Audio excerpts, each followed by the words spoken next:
नमस्कार दोस्तों, कैसे हैं आप लोग। उम्मीद करता हूँ खुश होंगे, मज़े में होंगे। तो दोस्तों, जैसा कि आप जानते हैं, मैं इस चैनल पर लेकर आता हूँ नए नए ऑडियो बुक्स जो होते हैं कॉमिक्स से, नॉवेल्स से और स्टोरीज से। अगर आपको ऐसे कंटेंट पसंद है तो प्लीज़ मेरे वीडियोस को लाइक करें और चैनल को सब्सक्राइब करें, क्योंकि मैं ऐसे कंटेंट लाता रहता हूँ। तो चलिए दोस्तों, इसी नोट पर आज की वीडियो शुरू करते हैं। आज की वीडियो में मैं आपको सुनाने वाला हूँ मौत का नाच नॉवल का पार्ट 11। इसके बाकी के 10 पार्ट्स आप ऑलरेडी सुन चुके होंगे, और अगर आपने नहीं सुने तो उनके लिंक्स ऊपर आपको आई बटन से मिल जाएंगे। तो चलिए दोस्तों, ज़्यादा देरी ना करते हुए शुरू करते हैं मौत का नाच नॉवल का पार्ट 11। रात के 11 बज चुके थे। पिछले 4 घंटों से विमल और देवाराम मालाबार हिल पर जॉन रॉड्रिगेज के बंगले के इर्द गिर्द मंडरा रहे थे। पिछले 4 घंटों की जांच पड़ताल से वे इस नतीजे पर पहुंचे थे कि सामने की तरफ से बंगले में दाखिल हो पाना असंभव था। विमल के आतंक ने जॉन रॉड्रिगेज को अतिरिक्त सावधानी बरतने पर मजबूर कर दिया मालूम होता था। 10 बजे के करीब जब वो लौटा था तो उसके साथ 4 बॉडीगार्ड थे, जो कि उसके सुरक्षित बंगले में पहुंच जाने के बाद भी वहां से लौट नहीं गए थे। गेट पर खड़े एक दरबान के अलावा 3 और पहरेदारों की वहां मौजूदगी का आभास उन्हें पहले ही मिल चुका था। अब गेट पर सशस्त्र दरबान बदस्तूर मौजूद था। 2 आदमी भीतर कंपाउंड में टहल रहे थे। एक पिछले कंपाउंड के बरामदे में मौजूद था और बाकी बंगले के सामने के एक कमरे में ताश खेल रहे थे। यानी कि विमल के वहां आगमन के प्रति वे पूरी तरह खबरदार थे। पहली मंजिल के एक कमरे की खिड़की में विमल को 2-3 बार जॉन रॉड्रिगेज की झलक दिखाई दी थी। वो कमरा उसका बेडरूम हो सकता था। पिछवाड़े में चलो, देवाराम दबे स्वर में बोला। भीतर दाखिल होने की कोई उम्मीद उधर से ही की जा सकती है। विमल ने सहमति में सिर हिलाया। मोड़ तक वे कार में पहुंचे। फिर कार में से निकलकर वे दबे पांव पिछवाड़े की संकरी गली में दाखिल हो गए। दोनों काले कपड़े पहने हुए थे। वे रॉड्रिगेज के बंगले के पिछवाड़े में पहुंचे। गैरेज के ऊपर के कमरे में रोशनी थी। गैरेज के ऊपर क्या है? विमल फुसफुसाया। ड्राइवर का क्वार्टर, देवाराम बोला। वहां तक जाने के लिए सामने से लोहे की गोल हैं, लेकिन इमारत के भीतर से भी क्वार्टर तक पहुंचने का रास्ता हो सकता है। होना ही चाहिए। ऐसा रास्ता अगर हो तो हमारा काम बन सकता है। अच्छा, विमल संदिग्ध भाव से बोला। हाँ, देवाराम बोला। पिछवाड़े में एक ही गार्ड है, लेकिन ड्राइवर के क्वार्टर तक पहुंचने के लिए हमें उसकी निगाह में नहीं आना पड़ेगा। क्यों? क्योंकि बगल वाले बंगले की दीवार पर चढ़कर उस क्वार्टर की बालकनी तक पहुंचा जा सकता है। पहरेदारी सारी रॉड्रिगेज के बंगले में है, ना कि उसके पड़ोसी के बंगले में। यहाँ पिछवाड़े से बगल के बंगले के कंपाउंड में हम बेखटके दाखिल हो सकते हैं और फिर पहलू की दीवार पर भी बखूबी चढ़ सकते हैं। लेकिन अगर ड्राइवर के क्वार्टर से भीतर कोई रास्ता ना हुआ तो भी हम कम से कम रॉड्रिगेज के बंगले के भीतर तो होंगे। वहाँ से आगे रॉड्रिगेज तक पहुँचने की भी कोई तरकीब खोज निकालेंगे। बात नहीं बनेगी तो जैसे वहाँ तक पहुँचेंगे वैसे ही वापस लौट आएंगे। ड्राइवर के पास फ़ोन भी ज़रूर होगा। तो क्या हुआ? उसके क्वार्टर में अभी रोशनी है। अगर उसे हमारी भनक लग गई तो वो बंगले के भीतर फ़ोन कर सकता है। हम उसे अपनी भनक नहीं लगने देंगे। उसकी बत्ती बुझने तक इंतज़ार क्यों न किया जाए? ठीक है, इंतज़ार कर लेते हैं। लेकिन इंतज़ार बेमानी साबित हुआ। 1 घंटे के बाद भी ड्राइवर के क्वार्टर की बत्ती ना बुझी। या तो, देवाराम बोला, साला बत्ती बुझाना भूल गया है, या फिर ये कभी बत्ती बुझाता ही नहीं है। चलते हैं, विमल निर्णयात्मक स्वर में बोला। और इंतज़ार बेमानी है। देवाराम ने सहमति में सिर हिलाया। दोनों निर्विघ्न ड्राइवर के क्वार्टर की बालकनी तक पहुंच गए। बालकनी में एक कमरे की एक विशाल खिड़की और एक दरवाज़ा था। दोनों पर पर्दे खिंचे हुए थे, जिनकी वजह से भीतर झांक पाना संभव नहीं था। विमल ने सावधानी से खिड़की के पल्लों और दरवाज़ों को चेक किया। सब बंद थे। दरवाजे पर दस्तक देने के अलावा कोई चारा नहीं था। उसने हौले से दरवाजे को खटखटाया और रिवॉल्वर निकालकर हाथ में ले ली। ठहरो, भीतर से आवाज़ आई। खोलता हूँ। विमल ने हैरानी से देवाराम की तरफ देखा। वो सोच रहा था कि भीतर से पूछा जाएगा कौन है तो वो कह देगा कि रॉड्रिगेज साहब ने उसे तलब किया था, लेकिन वो तो वैसे ही बिना पूछे ही कौन आया था दरवाज़ा खोल रहा था। देवाराम ने भी रिवॉल्वर निकालकर हाथ में ले ली और दरवाजे से थोड़ा परे सरक कर खड़ा हो गया। दरवाज़ा खुला। जिस्म पर ड्रेसिंग गाउन लपेटे एक आदमी चौखट पर प्रकट हुआ। वो रॉड्रिगेज का ड्राइवर ही था। जिस मर्सिडीज़ पर रॉड्रिगेज वहाँ पहुँचा था, विमल ने उसे उसकी ड्राइविंग सीट पर देखा था। विमल ने रिवॉल्वर की नाल से ही उसकी छाती को धक्का दिया और फिर वो और देवाराम आनन फानन भीतर दाखिल हो गए। देवाराम ने पीछे दरवाज़ा बंद कर दिया। खबरदार, विमल कहर भरे स्वर में फुफकारा। आवाज़ न निकले। जीसस, ड्राइवर कांपता हुआ बोला। जीसस? यहाँ जीसस आने वाला था? विमल बोला। उसने इनकार में सिर हिलाया। लेकिन कोई आने वाला था यहाँ? उसने हामी भरी। किसी और के धोखे में तुमने हमें दरवाज़ा खोल दिया है। उसने फिर हामी भरी। यहाँ कौन आने वाला था? तुम कौन हो? हम तुम्हारे साहब के नज़दीकी रिश्तेदार हैं, विमल मीठे स्वर में बोला। उसके मिजाज पुरसी के लिए यहाँ आए हैं। तुम वो तो नहीं? वो कौन? वही कौन? वही जो आजकल कंपनी की आंख में डंडा किए हुए है। सोहल। विमल मुस्कुराया। तुम वही हो? वो बोला। तुम्हें किसका इंतज़ार था? तुम सोहल हो? मेरे सवाल का जवाब दे हरामजादे। ड्राइवर का शरीर जोर से कांपा। उसने बोलने के लिए मुंह खोला, लेकिन मुंह से बोल न फूटा। तभी देवाराम ने विमल का कंधा छुआ और वहाँ पीछे पलंग के सिरहाने की तरफ इशारा किया। सिरहाने के नीचे से एक काले रंग की अंगिया झांक रही थी। तुरंत विमल को सब कुछ समझ में आ गया। ओह, वो बोला, तो ये बात है। ड्राइवर एकाएक परे देखने लगा। इसे कवर करके रखना, विमल देवाराम से बोला। मैं आता हूँ। देवाराम ने सहमति में सिर हिलाया। वो ड्राइवर के सिर पर जा खड़ा हुआ और बड़े अर्थपूर्ण ढंग से रिवॉल्वर की नाल से उसके जबड़े पर दस्तक देने लगा। विमल आगे बढ़ा। उसने पिछले कमरे में कदम रखा। पिछले कमरे में 3 बंद दरवाजे थे, एक सामने की तरफ और 2 दाएं दीवार में। सामने का दरवाज़ा क्वार्टर से बाहर निकलने के लिए था, इसलिए विमल ने उसकी तरफ तवज्जो न दी। दाईं ओर के दोनों दरवाज़ों को उसने मजबूती से बंद पाया, लेकिन उसने देखा कि एक दरवाजे में चाबी का छेद था, लेकिन दूसरे में नहीं था। दूसरा दरवाज़ा ज़रूर बाथरूम का था। बाथरूम के दरवाजे में ही ताले का वैसा इंतज़ाम गैर जरूरी समझा जाता था। उसने नीचे झुककर चाबी की छेद में आंख लगाई। आगे उसे एक लंबा प्रकाशित गलियारा दिखाई दिया, यानी कि वो दरवाज़ा ड्राइवर के क्वार्टर को बाकी इमारत से मिलाता तो था, लेकिन बंद होना साबित करता था कि वो वक्त ज़रूरत बंगले की तरफ से ही खोला जाता था। वो सीधा हुआ। उसने दूसरे दरवाजे पर दस्तक दी और धीरे से बोला, बाहर आ जाओ, अब कोई नहीं है। तुरंत दरवाज़ा खुला। वो बाथरूम ही था। अपने से कई नाप बड़े एक मर्दाने गाउन में लिपटी एक लड़की चौखट पर प्रकट हुई। विमल पर निगाह पड़ते ही उसके मुंह से एक सिसकारी निकली। उसने तुरंत दरवाज़ा बंद करने की कोशिश की, लेकिन विमल ने उसे वैसा ना करने दिया। उसने हाथ बढ़ाकर लड़की की बाँह थामी और उसे बाथरूम से बाहर खींच लिया। ये मुझे ज़बरदस्ती यहाँ लाया था, वो फरियाद सी करती हुई बोली। क्यों नहीं? विमल उसे पिछले कमरे की तरफ धकेलता हुआ बोला। क्यों नहीं? मैं सच कह रही हूँ। ज़रूर। उसने लड़की को ड्राइवर के समीप धकेल दिया। फिर उसने ड्राइवर को गिरेबान से पकड़ लिया और उसे झंझोड़ता हुआ सांप की तरफ फुफकारा।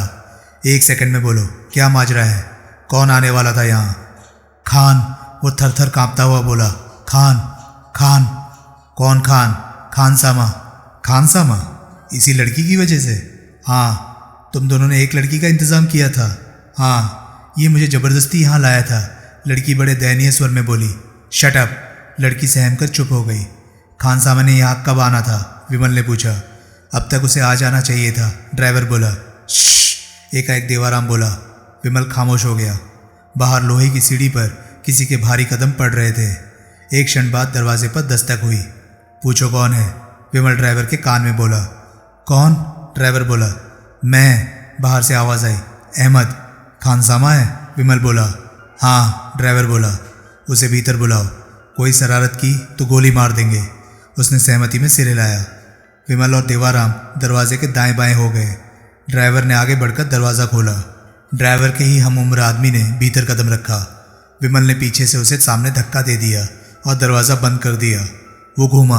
अपने सामने काले लिबास वाले 2 सशस्त्र आदमियों को पाकर उसने चिल्लाने के लिए मुंह खोला तो देवाराम ने अपनी रिवॉल्वर की नाल उसके हलक में घुसेड़ दी। मरना चाहते हो? वो धीरे से बोला।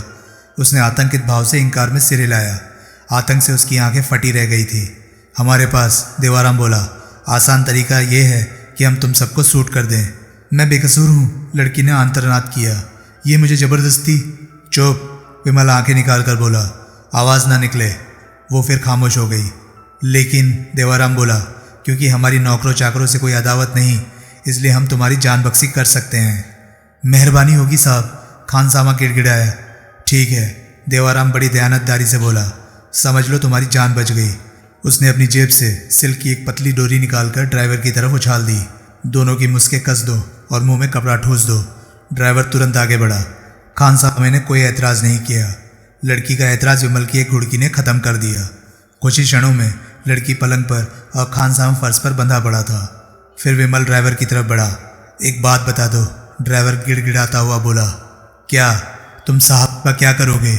हो सकता है कल तुम्हें नई नौकरी तलाश करनी पड़े। तुम मेम साहब का भी कत्ल करोगे? रॉड्रिगेज की बीवी का?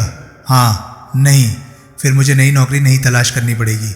भाई साहब, मुझे ज़रा मजबूती से बांधना, बाद में किसी को ये न लगे कि मैं अपने बंधन खोल सकता था और लोगों को खबरदार कर सकता था। नहीं लगेगा। 2-4 करारे हाथ जमा कर मेरा थोबड़ा भी सुझा दो तो और मेहरबानी होगी। विमल की हंसी निकल गई। उसने मजबूती से ड्राइवर की मुस्के कस दी। यहीं से। फिर वो देवाराम से बोला, इमारत का रास्ता है, मैं देख कर आया हूँ। वेरी गुड, देवाराम बोला, लेकिन उसको ताला लगा हुआ है। चाबी इसके पास होगी। मेरे पास नहीं है, ड्राइवर बोला। उस दरवाजे में मेरा कोई मतलब नहीं होता। वो तभी बंगले की तरफ से खोला जाता है जब कभी किसी गैर मामूली वक्त पर मेरी ज़रूरत महसूस की जाती है। यहाँ टेलीफोन नहीं है? नहीं। विमल ने देवाराम की तरफ देखा। ताला खोल लेंगे, वो पूरे विश्वास के साथ बोला। कैसे? गोली मारकर? नहीं, आंख मारकर। विमल ने हैरानी से उसकी तरफ देखा। अभी लो। विमल ने ड्राइवर के मुंह में कपड़ा ठूस दिया। दोनों पिछले कमरे में पहुंचे। देवाराम ने अपनी जैकेट की जेब में से कुछ और औजार निकाले और ताले की मिजाज पुरसी में जुट गया। 5 मिनट में उसने ताला खोल दिया। बल्ले, विमल प्रशंसात्मक स्वर में बोला। उन्होंने क्वार्टर की सारी बत्तियां बुझा दी और फिर उस दरवाजे के रास्ते बंगले की पहली मंजिल पर कदम रखा। गलियारे में वे आगे बढ़े। गलियारे के पहले सिरे पर एक और दरवाज़ा था जो हल्के से धक्के से ही खुल गया। आगे एक हॉल था। हॉल के दाएं सिरे पर एक कोने में से नीचे को जाती सीढ़ियां दिखाई दे रही थी। सब तरफ सन्नाटा था। विमल मन ही मन हिसाब लगाने की कोशिश करने लगा कि जिस कमरे को वो रॉड्रिगेज का बेडरूम समझ रहा था वो उस मंजिल पर कहाँ हो सकता था। तभी बंगले में कहीं घड़ियाल ने 1 बजाया। तिलकराज जैसे किसी व्यक्ति को तलाश करने का कंपनी का स्टैंडर्ड तरीका ये था कि उसकी बाबत बंबई के सारे अंडरवर्ल्ड में चुपचाप ये खबर फैला दी जाती थी कि उस आदमी की खुद काले पहाड़ को तलाश थी और उसकी खोज खबर देने वाले का इतना इनाम इकराम दिया जाता था जितने की कि वो कल्पना नहीं कर सकता था। कई बार तो ऐसा भी होता था कि कंपनी के किसी तिलकराज जैसे दुश्मन ने कंपनी का उतना नुकसान नहीं किया होता था जितना कि उसका अता पता बताने वाले को इनाम दे दिया जाता था। इसी वजह से कंपनी के ऐसे दुश्मन की तलाश का वो तरीका हमेशा कामयाब होता था। अंडरवर्ल्ड की तरह ही कंपनी की अपनी या बंबई में देह व्यापार में लगी और हर किसी ऐसी एजेंसी को खबरदार कर दिया जाता था। यूँ माल लूटने वाले शख्स से हमेशा ये अपेक्षित होता था कि वो अपनी कमाई का कोई आनंद ज़रूर उठाएगा, वो अपनी कामयाबी को सेलिब्रेट ज़रूर करेगा। और शराब और सवाब के बिना कहीं कोई सेलिब्रेशन मुकम्मल होती थी? तिलकराज की ये भी बदकिस्मती थी कि 5,000 रुपये वाली जो बाई उसकी होटल का वेटर उसके लिए लाया वो मिसेस पिंटो के वैश्यालय से आई थी। बाई का नाम जजाबेल था। वो रंगत में तनिक सांवली लेकिन इंतहाई खूबसूरत क्रिश्चियन लड़की थी। तिलकराज उसे देखते ही खुश हो गया। जजाबेल को भी इस बात की खबर थी कि कंपनी को बंबई में उस आदमी की तलाश थी जिसने कि रेस कोर्स वाले पेट्रोल पंप से 20 लाख रुपए लूटा था। तिलकराज पर उसे आते ही शक हो गया कि वो एक मामूली होटल के एक मामूली कमरे में रहने वाला एक मामूली आदमी था। जजाबेल की अनुभवी निगाहों ने फौरन भांप लिया कि वो कोई ऐसा आदमी नहीं था जो कि आम हालात में 5,000 रुपये प्राइस की कॉल गर्ल से तफरी करना अफोर्ड कर सके। यानी कि तब हालात आम नहीं थे। तिलकराज के ब्लैक डॉग की बोतल को हैंडल करने के ढंग ने भी इस बात की चुगली की। निश्चय ही वो कोई हमेशा स्कॉच विस्की पीने वाला आदमी नहीं था। ठर्रे की तरह उस कीमती शराब के 2 पैक पी चुकने के बाद तो कहीं जाकर उसे जजाबेल से ये पूछना सोचा था कि क्या वो भी विस्की पिएगी। जजाबेल ने हामी भर दी। दोनों ने एक एक पैक साथ पिया। अब शुरू करें प्रोग्राम? जजाबेल ने बड़े चित्ताकर्षक ढंग से मुस्कुराते हुए पूछा। करते हैं, तिलकराज बड़ी साइलतेजी से बोला। जल्दी क्या है? मुझे तो कोई जल्दी नहीं, लेकिन शायद तुम्हें जल्दी हो। मुझे भी तो कोई जल्दी नहीं। शायद हो, क्योंकि 5 बजे मैं चली जाऊंगी। मैं तुम्हें जाने नहीं दूंगा, तिलकराज बोला। अब नशा उस पर हावी हो रहा था। जाने नहीं दोगे? जजाबेल हड़बड़ाई। क्या मानेकर ने तुम्हें बताया नहीं कि मैं 5 बजे? बताया है। तो फिर मैं तुम्हारी और फीस भर दूंगा। अच्छा, बहुत रोकड़ा है तुम्हारे पास? रोकड़ा तो मेरी जान, मेरे पास इतना है कि मैं तुम्हें उम्र भर के लिए खरीद सकता हूँ। ये बात? हाँ, ये बात। फिर मुझे क्या जल्दी है? जजाबेल ने अपने दोनों हाथ अपने सिर से ऊपर उठाकर एक तौबा शिकन अंगड़ाई ली और फिर इठलाती हुई बोली, विस्की की ये एक बोतल है या और भी मंगाई हुई है? नहाना चाहती हो विस्की से? तिलकराज बड़ी शान से बोला। नहीं, वो हंसती हुई बोली, सिर्फ हाथ मुँह धोना ही काफ़ी होगा। धुलवा देंगे। एक बात बताओ। पूछो, तुम्हारी कोई स्पेशलिटी है? स्पेशलिटी? जजाबेल सकपकाई। हाँ। तिलकराज तनिक आगे को झुका और बड़े लालसापूर्ण स्वर में बोला, मैंने सुना है कि हर हाई प्राइस छोकरी की कोई स्पेशलिटी होती है और उसी की वजह से वो हाई प्राइस्ड होती है। अगर सिर्फ टांगे फैलाने के 5,000 रुपये होते हैं तो ओह, अब समझी मैं तुम्हारी बात। अब जजाबेल को पूरी तरह विश्वास हो गया कि उसका वो ग्राहक कोई हल्का छिचोरा आदमी था जिसने कि हाई प्राइस्ड कॉल गर्ल के किस्से ही सुने थे, किसी से भी उसका वास्ता नहीं पड़ा था। यानी कि मोटा माल खर्चने का हौसला उसमें ताज़ा ताज़ा ही आया था। जजाबेल मन ही मन खुश होने लगी। उसे अपनी आंखों के सामने नोटों की वे गड्डियाँ लहराती दिखाई देने लगी जो बकिया की जाति शाबाशी के साथ उसे हासिल हो सकती थी। हाँ, वो बोली, है मेरी भी एक स्पेशलिटी। क्या? तिलकराज लार से टपकाता हुआ बोला। जुबानी सुनोगे? जजाबेल इटलाई। या एक्शन में देखोगे? एक्शन में देखूंगा। तो फिर तैयार हो जाओ, कॉम्बैट की ड्रेस में आ जाओ। कॉम्बैट की ड्रेस? तिलकराज ने उल्लू की तरह पलकें झपकाई। मुकाबले की पोशाक। वो कौन सी होती है जो नहीं होती? कौन सी नहीं होती? ये नहीं होती। और जजाबेल ने अपने जिस्म के कपड़े उतारकर एक तरफ उछाल दिए। तिलकराज की भूखी निगाहें उसके सांचे में ढले जिस्म पर फिरने लगी। फिर उसने भी आनन फानन अपने जिस्म से नोच कर अपने कपड़े उतारे। तब तक जजाबेल डबल बेड पर पहुंच चुकी थी। तिलकराज वहां पहुंचा तो उसने उसे यूं बाहों में ले लिया जैसे वह सृष्टि का इकलौता मर्द था जो कि उसे पसंद आया था। अब देखो मेरी स्पेशलिटी। जजाबेल उसके कान में फुसफुसाई। दिखाओ। तिलकराज अभी से हाँफने लगा। दिखाओ। अगले 2 घंटों में जजाबेल ने उसे बिस्तर में ऐसी कलाबाजियाँ खिलवाई कि तिलकराज के फरिश्ते पनाह मांग गए। वैसी स्त्री सुख उसे पहले कभी हासिल होना तो दूर, उसकी कल्पना से भी परे था। वो जजाबेल का शहदाई बन गया। इस हद तक शहदाई बन गया कि वो आने वाले दिनों के लिए उसे तभी से बुक करने की कोशिश करने लगा। डार्लिंग, जजाबेल बोली, इसे अपनी खुशकिस्मती समझो कि मैं तुम्हें आज ही हासिल हो गई हूँ। क्यों? तिलकराज हड़बड़ाया। जब मैंने तुम्हारा पूरा रोकड़ा भरा है तो। रोकड़े की बात नहीं है। 5,000 रुपये कोई बहुत बड़ी रकम नहीं होती, इसे कोई भी भर सकता है। तो क्या बात है? मैं मानेकर की रिक्वेस्ट पर किसी तरह से यहाँ आई हूँ। मेरी मैडम मुझे कॉल पर इतने मामूली होटल में भेजने को तैयार नहीं हो रही थी। ओह, लेकिन मैं बढ़िया जगह का इंतज़ाम कर सकता हूँ, उसमें रोकड़ा लगता है। अरे, रोकड़े की क्या कमी है मेरे पास? विश्वास नहीं होता? किस बात पर? कि तुम्हारे पास रोकड़े की कमी नहीं। क्यों? जिस आदमी के पास रोकड़े की कमी ना हो वो क्या इस घटिया होटल में रहेगा? मेरी जान, तिलकराज उसे छाती से लगाकर भींचता हुआ बोला। ये बीते हुए कल की बात है, फिर भी विश्वास नहीं होता। जजाबेल ऐसे स्वर में बोली जैसे वो उसकी आंटी पर नहीं, उसके पौरुष पर शक कर रही थी। ठीक है, मैं पहले तुम्हें विश्वास ही दिलाता हूँ। दिलाओ, जजाबेल चैलेंज भरे स्वर में बोली। और शराब और सवाब के दोहरे नशे की वजह से अकल के दुश्मन बने तिलकराज ने वो बैग लाकर जजाबेल के सामने रख दिया जो 20 लाख के नोटों से ठूसा हुआ था। घड़ियाल की आवाज़ बंगले के स्तब्ध वातावरण में बहुत जोर से गूंजी। बाहर बंगले के बहुत करीब से एक कार की आवाज़ आई। फिर घंटी बजी। विमल और देवाराम दोनों ने ही पहले यही समझा था कि किसी और घड़ियाल ने 1 बजाया था, लेकिन फिर तत्काल ही उन्होंने अनुभव किया कि इस बार बंगले की कॉल बेल बजी थी। कोई आया था, इतनी रात गए कोई आया था। दोनों की निगाहें मिली। नीचे से कोई दरवाज़ा खुलने और बंद होने की आवाज़ आई। यहीं ठहरो, एक आवाज़ आई, मैं साहब को खबर करता हूँ। फिर किसी की सीढ़ियों की चढ़ने की आवाज़ आई। दोनों फौरन वापस गलियारे में पहुँच गए। अपने सामने दरवाज़ा उन्होंने इस प्रकार भिड़क दिया कि उसमें एक बारीक सी झीरी बनी रही। एक गार्ड झीरी में से विमल को दिखाई दिया। उसने हॉल में आकर पहले सिरे के एक दरवाजे पर दस्तक दी। क्या है? विमल को रॉड्रिगेज की आवाज़ साफ सुनाई दी। सोमानी आया है इस वक्त? हाँ। क्या चाहता है? आपसे मिलना चाहता है फ़ौरन। मैं नीचे आता हूँ। बेहतर। गार्ड वापस चला गया। कुछ क्षण बाद एक ड्रेसिंग गाउन पहने हॉल में रॉड्रिगेज प्रकट हुआ। वो सीधा सीढ़ियों की तरफ बढ़ा। सीढ़ियों पर पड़ते कदमों की आवाज़ आनी बंद हो गई तो वे दरवाजे की ओर से बाहर निकले। दबे पांव वे सीढ़ियों के दहाने पर पहुंचे। सोमानी, नीचे रॉड्रिगेज की रुष्ट आवाज़ आई। ये वक्त है आने का? बॉस, एक नई घरघराती सी आवाज़ आई। ऐसी टकसाली सिक्के की तरह खन खन करती खबर है कि अगर मैं सवेरे आया होता तो आपने मुझ पर खफा हो जाना था कि मैं फ़ौरन क्यों ना आया। अच्छा, बस बॉस, अगर ऐसी खबर ना हुई तो आपकी खैर नहीं जनाब। मंजूर, लेकिन बॉस अब क्या है? ये 1000 दमड़े से कहीं ज़्यादा कीमत की खबर है। अब कुछ बकेंगे भी आप? ये सोमानी, विमल देवाराम के कान में बोला। कंपनी का कोई भेदिया मालूम होता है। देवाराम ने सहमति में सिर हिलाया।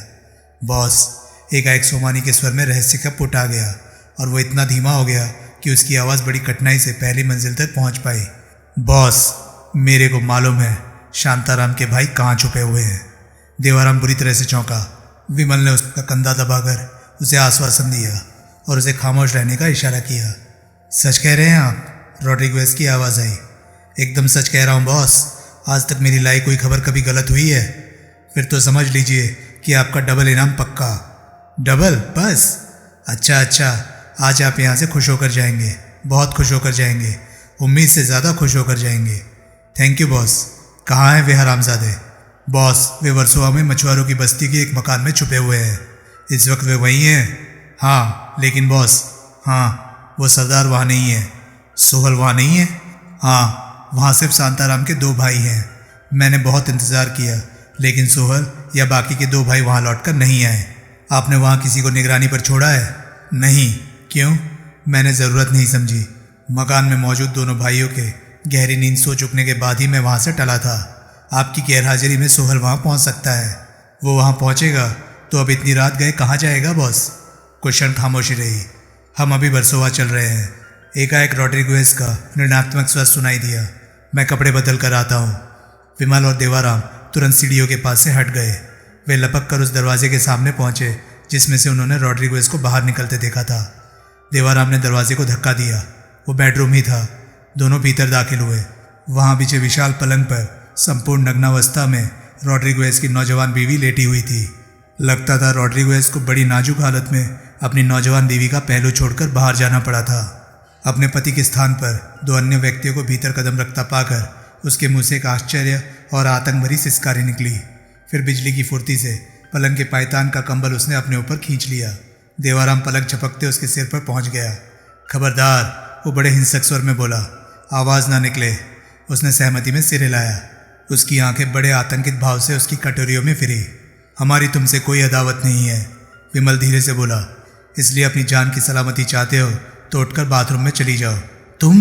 उसके मुंह से निकला। वही हो जो? हाँ मैं वही हूँ, विमल उसकी बात काटता हुआ जल्दी से बोला। ठीक पहचाना तुमने। पिछली बार जब मैं यहाँ आया था तो मैंने तुम्हारी एक उंगली भी नहीं छुई थी, लेकिन इस बार हो सकता है कि तुम्हारी उंगली ही तुम्हारे जिस्म का वो हिस्सा बाकी रह जाए जिसे मैंने छुआ ना हो। उसके शरीर ने जोर की झुरझुरी ली। जल्दी बाथरूम में पहुँचो वरना मजबूरन मुझे गोली चलानी पड़ जाएगी। कंबल लपेटे वो पलंग पर से उठी। जल्दी करो, विमल चेतावनीपूर्ण स्वर में बोला। और आवाज़ ना निकले। उसने सहमति में सिर हिलाया। यहाँ, वो कंपित स्वर में बोली। क्या होने वाला है? खास कुछ नहीं, विमल सहज भाव से बोला। सिर्फ विधवा होने वाली हो तुम। उसके नेत्र और फट पड़े, लेकिन चुपचाप बाथरूम में चले जाने में उसने हुज्जत न की। बाहर हॉल में से करीब आते कदमों की आहट आई। दोनों लपक कर बंद दरवाजे के दाएं बाएं हो गए। दोनों के हाथों में रिवॉल्वर थी। दोनों पूरी तरह से सावधान थे। दरवाज़ा खुला। रॉड्रिगेज ने भीतर कदम रखा। तिलकराज जजाबेल के लगभग ऊपर चढ़कर सोया हुआ था। जजाबेल ने उसके नीचे से निकलने की कोशिश की तो तिलकराज कुनमुनाया। उसने करवट बदली तो वह जजाबेल के ऊपर से तो हट गया, लेकिन उसकी एक बाँह एक खतरनाक अजगर की तरह जजाबेल की नंगी छातियों के ऊपर से होती हुई उसके जिस्म से लिपट गई। जजाबेल खामोश पड़ी रही। 10 मिनट बाद उसने धीरे से तिलकराज की बाहें अपने ऊपर से हटाने की कोशिश की तो तिलकराज फिर कुनमुनाया। क्या है? नशे और नींद में डूबी आवाज़ में तिलकराज बोला। कुछ नहीं, जजाबेल मादक स्वर में बोली। कुछ नहीं डार्लिंग, मुझे ऐसा लगा था जैसे तुम मुझे छोड़कर जा रही हो। वो तो ठीक लगा था। क्या? तिलकराज हड़बड़ाया। लेकिन सिर्फ 2 मिनट के लिए। 2 मिनट के लिए? टॉयलेट? ओह! तिलकराज ने खुद ही अपनी बाँह उसकी जिस्म से अलग कर ली। जजाबेल उठी। तिलकराज ने करवट बदल ली। उसकी सांसों के साथ उसकी नाक में से सीटी जैसी आवाज़ निकलने लगी। जजाबेल जल्दी जल्दी कपड़े पहनने लगी। ये उसकी खुशकिस्मती थी कि उस मामूली होटल के मामूली कमरे में अटैच बाथरूम नहीं था। टॉयलेट गलियारे के सिरे पर सब कमरों के लिए कॉमन था। उसने एक सावधान निगाह तिलकराज पर डाली और धीरे से कमरे से बाहर निकल गई। टॉयलेट की तरफ बढ़ने के स्थान पर वो नीचे की तरफ बढ़ी। नीचे रिसेप्शन काउंटर पर उसने एक टेलीफोन पड़ा देखा था, जो कि शायद वहाँ का इकलौता टेलीफोन था। रिसेप्शन पर उसने रिसेप्शनिस्ट के स्थान पर काउंटर पर सिर डाले मानेकर को सोया पाया। वो दबे पांव काउंटर के समीप पहुंची। झिझकते हुए उसने वहां पड़े टेलीफोन की तरफ हाथ बढ़ाया। रिसीवर हाथ में लेकर उसने कम से कम आवाज़ करते हुए डायल पर कंपनी के सिपह सालार दंडवते का नंबर घुमाना शुरू किया। अभी जजाबेल ने 2 ही नंबर घुमाए थे कि मानेकर ने काउंटर पर से सिर उठाया। वो घबराकर एक कदम पीछे हट गई। डायल पर से उसका हाथ हट गया। मानेकर कुछ क्षण उलझनपूर्ण ढंग से यूं उसकी तरफ देखता रहा जैसे उसे पहचान न पा रहा हो। फिर एकाएक वो हड़बड़ाकर बोला, तुम यहाँ नीचे? क्या बात है? टेलीफोन कर रही हूँ, जजाबेल तनिक दिलेरी से बोली। किसे? क्यों? अरे माने कर, वो दबे स्वर में झुंझलाई। ये तुम्हारा साहब साला आदमी है या राक्षस? क्यों, क्या हुआ? लगता है पहली बार औरत के साथ लेटा है, भूख ही नहीं मिट रही उसकी, अब कह रहा है एक और लड़की को बुलाओ। क्या? सैंडविच बनना चाहता है साला हलकट। सैंडविच? वो कैसे? अरे आजू बाजू 2 लड़कियां और बीच में वो, बिल्कुल सैंडविच की तरह। ओह, लेकिन इतनी रात गए, अब दूसरी लड़की कहाँ से आएगी?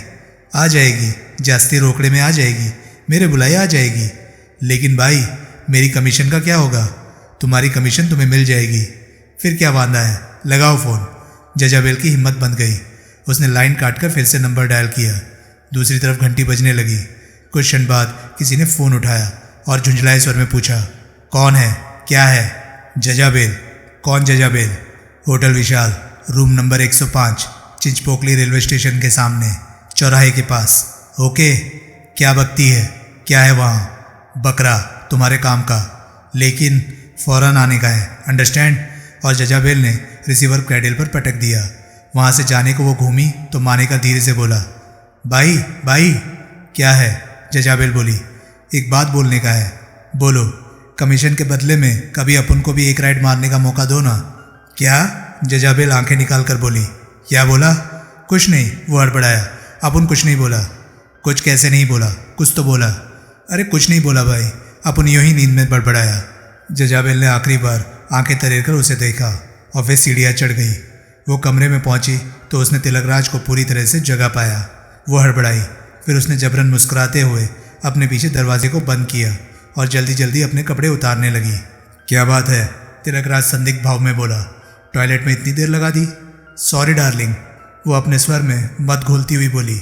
फिर निर्वस्त्र होते ही वो पलंग पर चढ़ गई और तिलकराज को दोबारा मौका दिए बिना उसने उसे अपने आगोश में भर लिया। लेकिन तिलकराज ने कहना चाहा। चुप। वो उसके होंठों पर अपनी जुबान फेरती हुई बोली, अच्छे बच्चे ज़्यादा नहीं बोलते। तिलकराज पर फिर नौजवान जिस्म की खुमारी तारी होने लगी। डार्लिंग, वो उसके एक कान की लौ को अपने दांत से काटती हुई बोली। हाँ, तिलकराज फंसे स्वर में बोला। मेरी एक और स्पेशलिटी के लिए तैयार हो जाओ। जजाबेल के उस एक ही फिक्रे ने तिलकराज की तबीयत खुश कर दी। उसके देर से लौटने की बाबत जितने सवाल उसके जहन में थे वे सब उसे भूल गए। वाह, खुद अपनी किस्मत पर रश्क करता हुआ वो मन ही मन बोला, क्या छोकरी मिली है। अपने पीछे दरवाज़ा बंद करने के लिए रॉड्रिगेज वापस घूमा तो उसने दरवाजे के दाएं बाएं खड़े 2 काले लिबास वाले व्यक्तियों को अपनी तरफ देखता पाया। दोनों के हाथ में रिवॉल्वर थी और दोनों के होंठों पर एक बड़ी विद्रुपपूर्ण मुस्कुराहट थी। रॉड्रिगेज केवल एक क्षण के लिए हड़बड़ाया और फिर संभल गया। आप सोहल हैं? वो सुसैन स्वर में बोला। करेक्ट, विमल बोला। बड़ा साहब पूरे नंबरों से पास। और आप? रॉड्रिगेज देवाराम की तरफ घूमा। जरूर शांताराम के कोई भाई होंगे। देवाराम ने सहमति में सिर हिलाया। यानी कि? रॉड्रिगेज तिरस्कारपूर्ण स्वर में बोला। चींटी के भी पर निकल रहे हैं। देवाराम के चेहरे पर क्रोध के भाव प्रकट हुए। रिवॉल्वर पर उसकी उंगलियां कस गई। विमल को इस बात से बड़ी मायूसी हुई थी कि रॉड्रिगेज यूं उन्हें अपने सामने पाकर भयभीत नहीं हुआ था। क्या चाहते हैं आप लोग? रॉड्रिगेज ने अधिकारपूर्ण स्वर में पूछा। ये भी कोई? विमल हंसा। पूछने की बात है। क्या चाहते हैं आप लोग? रॉड्रिगेज ने अपना प्रश्न दोहराया। मैंने तुम्हें वार्निंग दी थी। कैसी वार्निंग? कि आने वाले दिनों में अपने अंगरक्षकों को अपने ज़रा ज़्यादा करीब रखने की कोशिश करना। आप मेरा कत्ल करना चाहते हैं? तुम्हारा और तुम्हारे जैसे कंपनी के हर ओहदेदार का। नीलम की जान के बदले में मैंने 1000 जानें ना ली तो मेरा भी नाम सोहल नहीं। आप नीलम की वजह से मेरा खून करना चाहते हैं? जाहिर है, अगर मैं ये कहूँ कि हमने नीलम की जान नहीं ली, अगर मैं ये कहूँ कि नीलम जिंदा है, तो मैं कहूँगा कि तुमसे बड़ा झूठा दुनिया में कोई नहीं। तो मैं ये भी कहूँगा कि ऐसे झूठ बोलकर तुम अपनी जान बख्शी नहीं करवा सकते। नीलम ना सिर्फ जिंदा है बल्कि एकदम सही सलामत है। क्या बक रहे हो? मैं बक नहीं रहा, हकीकत बयान कर रहा हूँ। नीलम। देवाराम की रिवॉल्वर ने आग उगली। गोली रॉड्रिगेज के माथे में जाकर लगी। वो कटे वृक्ष की तरह कारपेट पीछे फर्श पर गिरा। देवाराम ने एक और फायर उसकी छाती में किया। ये क्या किया तुमने? विमल तीखे स्वर में बोला। ठीक किया, देवाराम संतुष्टिपूर्ण स्वर में बोला। वो नीलम के बारे में कुछ बताने जा रहा था। वो झूठ बोलकर तुम्हें भरमाने जा रहा था। वो नीलम की बाबत तुम्हें एक झूठी बेईमानी उम्मीद बंधाने जा रहा था। वो तुम्हें तुम्हारी पसंदीदा बातों में लगाना चाहता था। लेकिन तभी सीढ़ियों पर धम धम पड़ते कदमों की आवाज़ आई। गोली की आवाज़ नीचे सुन ली गई है। देवाराम जल्दी से बोला, ये बहस का वक्त नहीं, अपनी जान बचाने की सोचो। विमल दरवाजे के पास पहुंचा। उसकी ओट में से उसने बाहर झांका। सीढ़ियों के दहाने पर पहला आदमी प्रकट होते ही उसने फायर कर दिया। एक चीख की आवाज़ वातावरण में गूंजी। गोली खाया गार्ड सीढ़ियों पर पीछे आते अपने साथियों पर उलट गया। सीढ़ियों की रेलिंग की ओट से उस दिशा में फायर होने लगे। विमल और देवाराम सीढ़ियों की तरफ गोलियां बरसाने लगे। कुछ क्षण बाद विमल ने महसूस किया कि देवाराम उसके पहलू में नहीं था। उसने घूमकर देखा तो देवाराम को बेडरूम की बालकनी का दरवाज़ा खोलता पाया। पता नहीं वो क्या करना चाहता था। विमल का ध्यान फिर सीढ़ियों की तरफ चला गया। वो जानता था कि उनकी सलामती इसी में थी कि गार्ड सीढ़ियों से आगे ना बढ़ने लगे। लेकिन कब तक ये सिलसिला चल सकता था। देवाराम ने एकाएक गोली चलाकर सब गड़बड़ कर दी थी। उसने ज़रा सब्र से काम लिया होता तो वे खामोशी से रॉड्रिगेज का खून करके जिधर से आए थे उधर से वापस जा सकते थे। विमल ने एक बार घूमकर देखा तो देवाराम उसे बालकनी में ना दिखाई दिया। कहाँ गायब हो गया था देवाराम? विमल बड़ी सावधानी से सीढ़ियों की तरफ फायर करता रहा। किसी हाथ पांव या सूरत की हल्की सी झलक उसे सीढ़ियों पर दिखाई देती थी तो वो उस पर फायर झोंक देता था। वो दरवाजे के पीछे उकड़ू बैठा हुआ था और उसके सिर के ऊपर गोलियों की बरसात सी हो रही थी। एकाएक नीचे की तरफ से कई फायर एक साथ हुए। सीढ़ियों पर चीख पुकार मच गई। तरह तरह की आवाज़ों से वातावरण गूंज गया। विमल की तरफ फायरिंग होनी एकाएक बंद हो गई। फिर सीढ़ियों के दहाने पर देवाराम प्रकट हुआ। विमल ने सख्त हैरानी से उसकी तरफ देखा। चलो, देवाराम बोला। विमल उठकर हॉल में भागा। सीढ़ियों के पास पहुंचकर उसने देखा कि सीढ़ियां मृत गार्डों की लाशों से अटी पड़ी हैं। जिस गलियारे में से वो होकर वहां पहुंचे थे उसमें उन्होंने वापस कदम रखा। सारे गार्ड सीढ़ियों में जमा थे। देवाराम ने बिना पूछे बताया, मैं बेडरूम की बालकनी से नीचे खड़ी एक कार की छत पर कूद गया था और फिर बंगले के खुले मुख्य द्वार में से दाखिल होकर सीढ़ियों पर उनके पीछे पहुंच गया। सबकी मेरी तरफ पीठ थी। मैंने 10 सेकंड में सबको भून डाला। सालों को पता नहीं लगा होगा कि वे कैसे मर गए। शाबाश, विमल बोला। ड्राइवर के क्वार्टर के रास्ते से ही वे बंगले से बाहर निकले और अपनी कार में सवार हो गए। ड्राइविंग सीट पर देवाराम बैठा। उसने फौरन कार को वहां से यूं भगाया जैसे तोप से गोला छूटा हो। अब जल्दी क्या है? विमल हड़बड़ाकर बोला। कौन हमारे पीछे आने वाला है? पीछे कोई नहीं आने वाला, देवाराम चिंतित भाव से बोला। कोई आगे है जिसे हमें पकड़ना है। किसे? सोमानी नाम के उस आदमी को जो यहाँ हमारे वर्सोवा वाले ठिकाने की खबर लाया था। वो निकल भागा है। ओह, मैंने उसकी कार देखी थी। वो हमसे ज़रा ही आगे होगा। मैं पकड़ लूँगा साले को। उसका बच निकलना मेरे भाइयों के लिए बहुत खतरनाक साबित हो सकता है। यहाँ के वाक़यात की खबर वो रास्ते में कहीं से फ़ोन करके कंपनी को कर सकता है। हम वर्सोवा से बहुत दूर मुंबई के लगभग दूसरे सिरे पर हैं, जबकि जुहू वहाँ से बहुत करीब है। वो जुहू फ़ोन करने में कामयाब हो गया तो मैं अपने भाइयों को वार्निंग तक नहीं दे पाऊँगा। वे बेमौत मारे जाएंगे। उस बलखाती पहाड़ी सड़क पर देवाराम ने ऐसी तूफ़ानी रफ्तार से गाड़ी दौड़ाई कि विमल के प्राण कांप गए। हर मोड़ पर उसे लगता था कि गाड़ी या तो किसी खड्डे में जाकर गिरेगी या किसी पेड़ से जा टकराएगी, लेकिन ऐसा कुछ न हुआ। देवाराम विमल की उम्मीदों से कहीं ज़्यादा दक्ष ड्राइवर था। वो रही उस हरामी के पिल्ले की गाड़ी। एकाएक देवाराम अपने सामने सुनसान सड़क पर मौजूद एक इकलौती फिएट की तरफ इशारा करता हुआ बोला। फिएट भी हवा से बातें करती हुई सड़क पर दौड़ रही थी। विमल ने रिवॉल्वर निकाल कर हाथ में ले ली और खिड़की में से हाथ निकालकर उस पर अंधाधुंध गोलियां बरसानी आरंभ कर दी। बेशुमार गोलियों में से कोई एक तो फिएट के किसी टायर से टकरानी ही थी। एक टकराई। वातावरण तुरंत ब्रेकों की चरचराहट से गूंज गया। उनकी गाड़ी के सामने फिएट एक शराबी की तरह सारी सड़क पर डगमगाने लगी। बड़ी मुश्किल से वो कहीं टक्कर खाए बिना सड़क पर रुकने में कामयाब हुई। देवाराम ने उसे थोड़ा आगे अपनी गाड़ी को ले जाकर रोका और उसमें से बाहर सड़क पर कूद गया। सोमानी भी अपनी कार से निकल आया था और भागता हुआ एक अंधेरी तंग गली की पनाह में पहुंचने की कोशिश कर रहा था। देवाराम ने उसके पीछे भागना बंद कर दिया। वो बीच सड़क में बैठ गया। उसने अपना रिवॉल्वर वाला हाथ अपने एक घुटने पर टिका लिया और बड़ी सावधानी से रिवॉल्वर का घोड़ा खींचा। अगले ही क्षण भागता हुआ सोमानी पछाड़ खाकर सड़क पर गिरा। उसका शरीर एक बार ऐंठा और फिर निश्चेष्ट हो गया। देवाराम उसके समीप पहुंचा। उसने अपने जूते से उसके सिर को ठहोका। उसका सिर सीधा हुआ तो देवाराम को आसमान की तरफ उठी उसकी पथराई हुई आंखें दिखाई दी। वो मर चुका था। देवाराम ने रिवॉल्वर जेब में रख ली और बड़े संतुष्टिपूर्ण ढंग से गर्दन हिलाता हुआ कार की तरफ वापस लौटा। विमल हैरान था। वो 20 साल का छोकरा इतना दुर्दांत हत्यारा कैसे हो सकता था? मैक्सवेल परेरा ने तिलकराज को जजाबेल के पहलू से नोचकर अलग किया।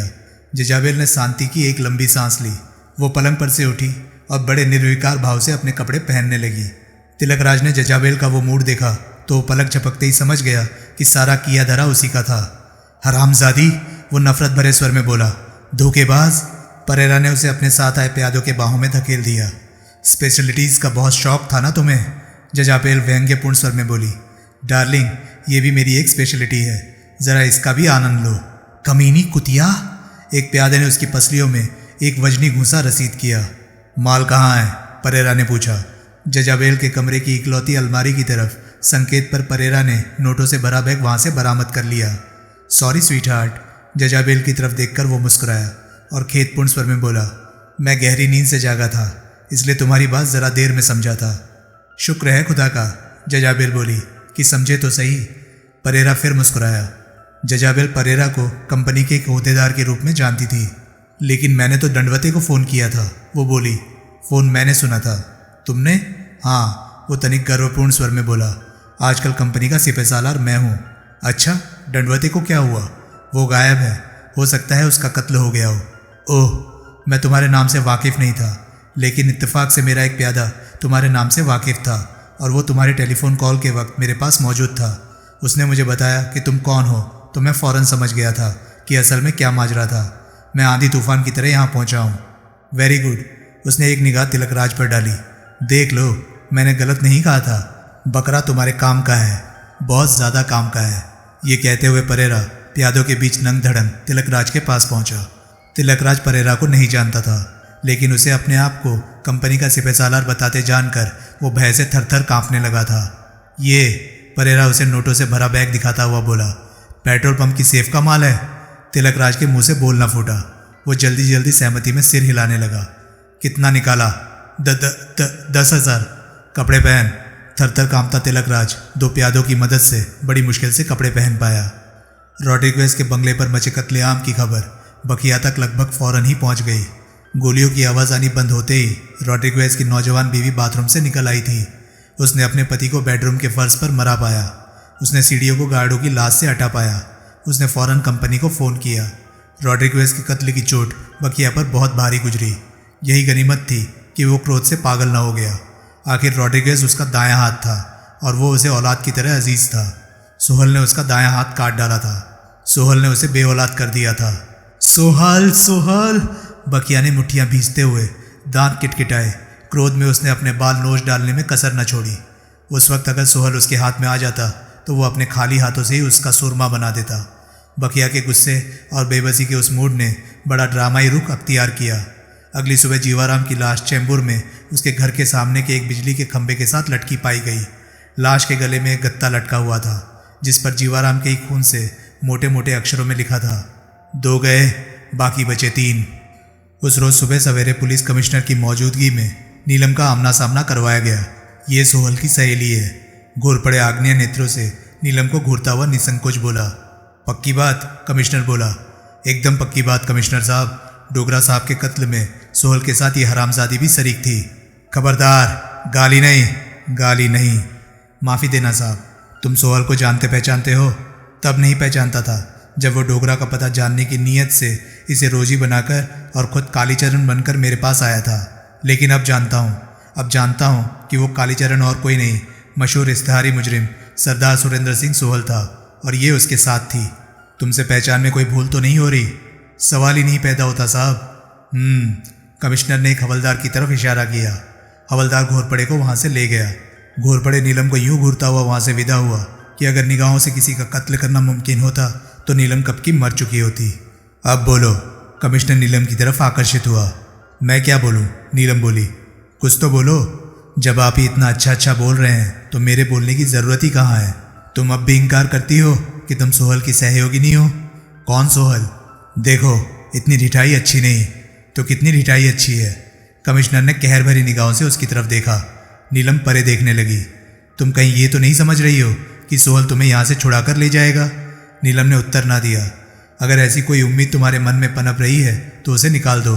गुंडे बदमाशों से उलझना और पुलिस से टक्कर लेना एक ही बात नहीं होती, समझी? वो तुम्हें यहाँ से छुड़ाकर नहीं ले जा सकता। कौन?